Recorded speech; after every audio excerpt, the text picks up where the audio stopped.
What's going on, everyone? Today, what I want to do is talk to you guys about a simple mental shift that you could do to make life feel a little bit more lighter, maybe a little bit more peaceful. And it's honestly, once you start doing this, one of the biggest ego releases you could ever experience.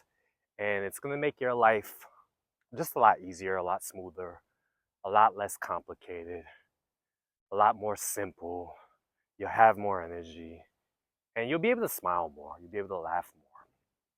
And this mental shift that I want to talk to you guys about is learn to allow people to be wrong. I'll say that again. Learning to allow people to just be wrong.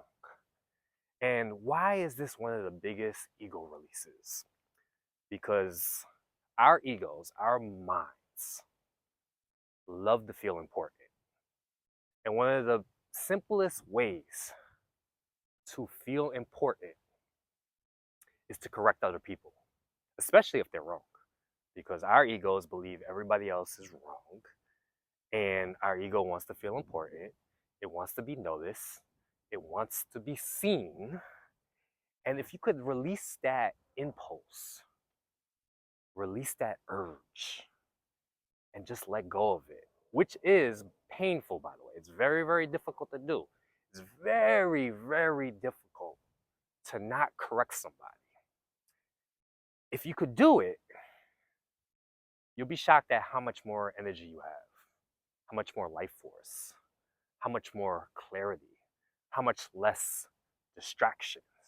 And what I want to do is share with you just a couple of stories from my own personal life.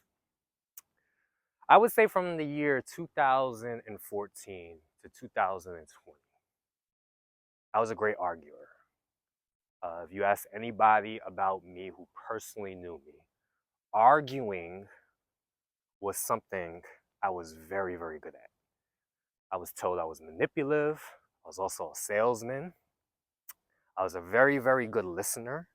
I knew how to ask strategic questions to people to get them to reveal themselves, meaning reveal their deepest, darkest secrets. And I would listen to it very, very carefully to the point where I could use it as a weapon. So it was very, very rare that I ever lost an argument. And I realized the reason why I did this, other than to make financial gain, because as a salesman, you have to listen to people very, very carefully, find out what it is that keeps them up at night, and then from there, you make them an offer, which is very, very cool, by the way, if your intent is to actually help people, which what my intent was at the time, because I was a personal trainer full time. I was really trying to help people get the body, get the physique, get the confidence that they actually wanted.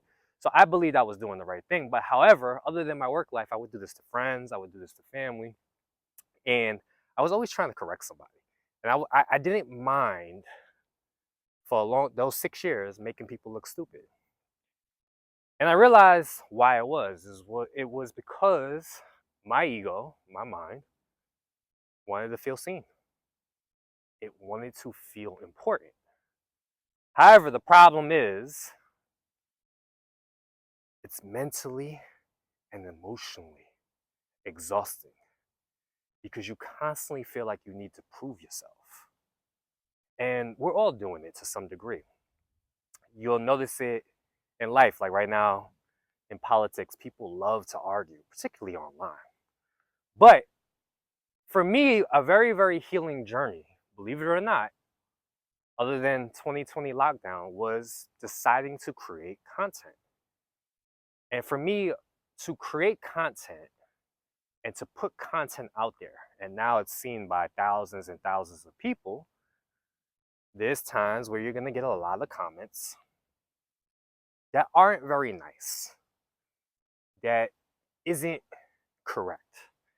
And I realize the people that aren't nice, the people that aren't correct now, because I've been creating content now for about 6 or 7 years, it's very, very healing for me to not have to correct them. So I'm gonna share with you a couple of secrets because if you're interested in creating content, there's little tricks you could do to go viral. I probably shouldn't be telling you guys this because then you'll notice it when I do it, but you found me for a reason, right? So some of the tricks to going viral, to making a post blow up on social media, is one of the things you have to think about is how can I get trolls to comment? I'll say it again. How can I get trolls to comment? You need trolls in order for your social media following to grow, in order for your post to go viral. Why? Because what happens is they start commenting in the comment section, and the more comments you get in the comment section, even if it's negative, the algorithm starts to push it, right? So one of the things you could do, one of the things I did, and this is the first time I did it, was by accident. If you guys notice, a lot of my posts, I used to have like a bell in the background. And the bell, just having that bell, I use the bell, do my stretches, and because there's a little bell, people will comment on the bell. Now, initially, when people would ask me about the bell, I would actually DM it to them. But then what happened was over that time, when I started DMing people about the bell, when they would ask for the bell, Instagram actually flags you. Social media actually flags you because they think you're spamming people. So I started DMing people the YouTube video that I got the bell from. And all the bell is a YouTube video. But for some reason, people think the bell is some type of magical bell. So you need things in your post in order for people to comment. So recently, what I've been doing is using people. So one of the posts that I did recently was I had my friend Martha. As I started the camera and I hit the post, I hit the camera button. I told that when I hit the camera button and I start my video, I want you to walk by me and look very, very creepy and just smile at me weird. And she did it. And of course, the post, I've posted it maybe 3 times. That post probably got about 15 million views. But you see how many people actually commented on Martha. And there's some people that will say mean things about Martha, and there's some people that will say mean things about me, saying you shouldn't film other people, which I agree, by the way. But they feel the need to write oh, you made the woman very, very uncomfortable. She looks super uncomfortable, not knowing that it was planned, right? Also, what I recently been doing is having my girlfriend be a little creepy. Some of you guys might have seen the post where she's hiding behind the tree and she walks out and then she sits on the bench. It looks very creepy. Those posts have gone viral because you need people to comment. You need to capture people's attention. The problem is when you capture people's attention, most people can't handle it because some people are going to say not so nice things. Now, one of the things I've learned is when people say negative things, allow the comment to hit me. Meaning, if it actually bothers me, I'm learning it's stimulating blockages within me. So for instance, when people say mean or not so nice things, as opposed to trying to correct them, I just allow myself to sit with it. I feel it. This is what this whole page is about, right? The issues are in the tissues.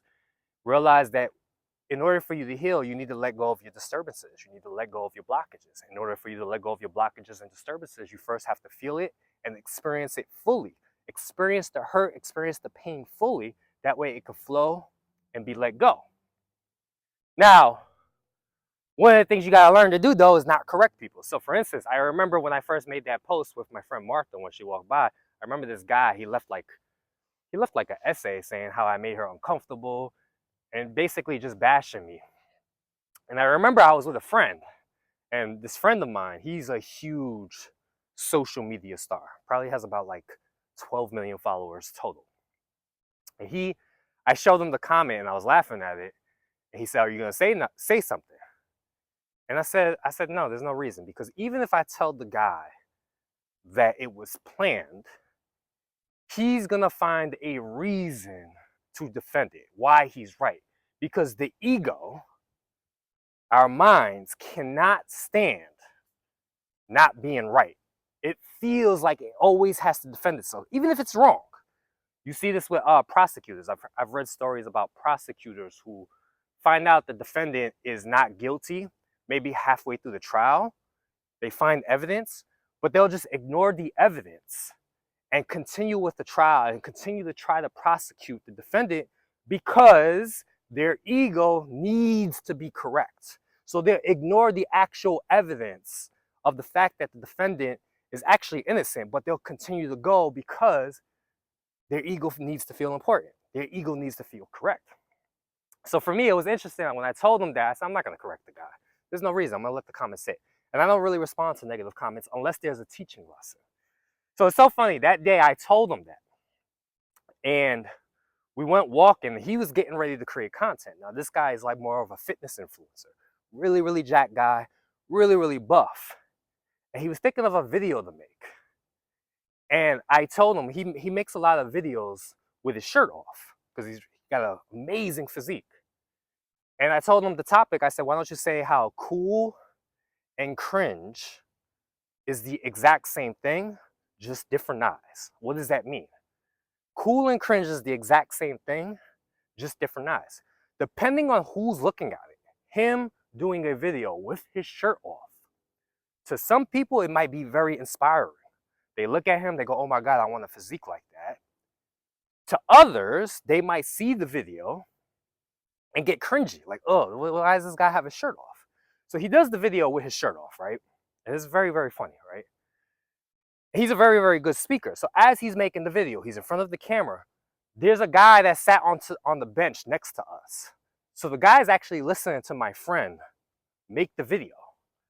And the guy's literally saying, amen, brother, because one of the things my friend said was like, why are you trying to get the approval of people you're never going to meet?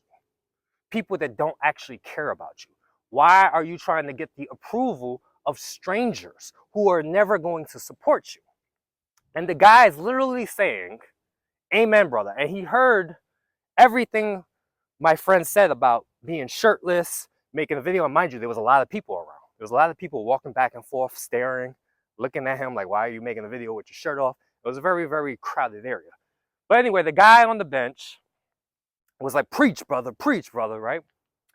And when my friend was done making the video, as soon as my friend was done making the video, the guy on the bench asked my friend about himself. And he asked him for his social media. And he found out my friend had a huge following. He's like, whoa, you're like famous. And my friend's like, you know, my friend's a pretty humble guy. He's like, I guess, not really. But the guy's like, whoa, this and that. So anyway, the guy was like, you know, what you should do is you should make that video again and put a shirt on. That way you could appeal to another audience. Like appeal to, because some people might actually get cringed out by the fact that you don't have a shirt on. So my friend looked at him and said, that was the point of the video. Like the point of the video was to attract your audience, meaning cool and cringe is the exact same thing. It just depends who's looking. It depends who's watching. You need to be your authentic version of you. That way you attract your ideal audience. Like for me, I do my best to be as authentic as possible. I don't really like using that word because it's a little bit overused, but I do my best to be me as much as I can, the raw me, and hopefully I attract an audience that really likes me for me, that really appreciates my content. So anyway, he explains that to the guy. And the guy knows my friend has like 12 million followers. But the guy still felt the need to like give my friend advice. Mind you, my friend is doing very, very well in life, making ridiculous amount of money. This guy, and I remember this guy, he just moved down to New York. He moved from Atlanta. He doesn't even have a job. And he was saying how his girl was doing Uber Eats or something to make money so they could survive. So it's funny that this guy is trying to give my friend advice. And even though my friend was like, that was the point of the video, he still feels the need to defend his opinion. And it was cool for me to watch this because me and my friend just talked about this. The way I told my friend, I said, yeah, there's no point in me commenting back to the person about why I made the video that way or if I made the woman uncomfortable, because he's just going to defend it. And then right after that, right after I told him that, my friend's experiencing the exact same thing with the guy. There's a guy just sitting on the bench, loved everything my friend said, but then he still wants to give my friend advice about how he should put his shirt on for the video. And the purpose of the video was cool and cringe is the exact same thing. Just depends who's watching. So, the purpose for us, so if you really, really want to let go of your ego, the purpose, how do you do it? Stop trying to correct people. And I get it, it's very, very difficult today because your ego believes everybody else is stupid. Everybody else is an idiot. Learn to listen, and as you listen to the quote idiot, the dumb person, even though they're wrong, as you listen to them, watch the blockages start to get stimulated. You're going to feel the need to correct them. Your job is to not resist it, but at the same time, not go with it, not allow it to take over. And me saying this, I know if somebody makes it this far, they feel, because I've talked about this in the past, and people always say, well, no, you should correct people, fix people. That's not up to you. I'm telling you, more than likely, 99 times out of 100, the thing that you think is right is probably not even right. Because you believe it's true doesn't mean it's true in the world. This is why I have a problem with when people talk about speaking your truth. It's like, all right, speaking your truth is not the truth. Because we're all having different experiences in life. So for you, if you really, really want to start to feel lighter, and it's hard, trust me, it's very hard. Remember, from 2014 to 2020, I was a huge arguer. I love to argue. I love to make people look stupid. And it made me feel powerful. But the reason why it made me feel powerful to make somebody else feel small was because I was hurt. I felt like I needed to feel important. I felt like I needed to be seen. And I wasn't secure within myself. So, for you guys, this simple shift that I've done over the last 6 years where I just allow people to be, I don't want to say wrong, but I allow people to have their own opinion. I allow people to have their own opinion. And when they have their own opinion, if my ego believes it's wrong, I feel the blockages that come up within me. I feel the disturbance. And what I do, the 4-step process, if you're familiar with what I talk about, the 4-step process, become aware of it. How do I know I'm starting to get disturbed? I feel it in my physiology. My jaw tights, my chest starts to hurt, my stomach gets tight. I just sit with it. Become aware of it. I accept it. I allow it to be there, which is hard, by the way, which is hard to accept it. But once I accept it and I continue to watch it, it'll start to flow and move. And in time, it'll be released. And just by doing this simple process, when you notice people are stimulating your blockages, when you feel the need to correct somebody, pause, stop. Realize that if you're somebody who's tired all the time, if you're somebody who lacks energy, this is a big reason because you're blocked. Allow their opinion just to pass on through. And initially, when it passes on through, it's going to stimulate your blockages. You have to be able to sit with it and experience it fully, which sucks, by the way. This is a big reason why I always talk about why I probably never be like a 8-figure coach, because there's people in my niche, in the healing industry, that make 8 figures a year coaching this stuff. But the way they coach it is you don't have to experience the pain. What you're going to do is spiritually bypass it. You're going to feel better as opposed to get better. But if you actually want to get better, you have to first realize that there's pain within you that you have to deal with. And this is one of the ways. And I promise you, it's very, very rewarding if you could learn to allow people to just have their own opinion, allow people to be wrong, realize that it's not really hurting you. The reason why it hurts is because you're blocked within it. And if you allow them to stimulate it and just sit with it and experience it fully and allow it to pass on through, allow the universe or God or Mother Earth to take care of it, I'm telling you, you'll feel a whole lot better. So I'm gonna stop right there because I like to post these videos on all 3 of my platforms. And unfortunately on Instagram, it cuts me off at 20 minutes. So I'm gonna stop there. Hope you enjoyed the video. If you did, leave any feedback in the comment section. Until next time, peace.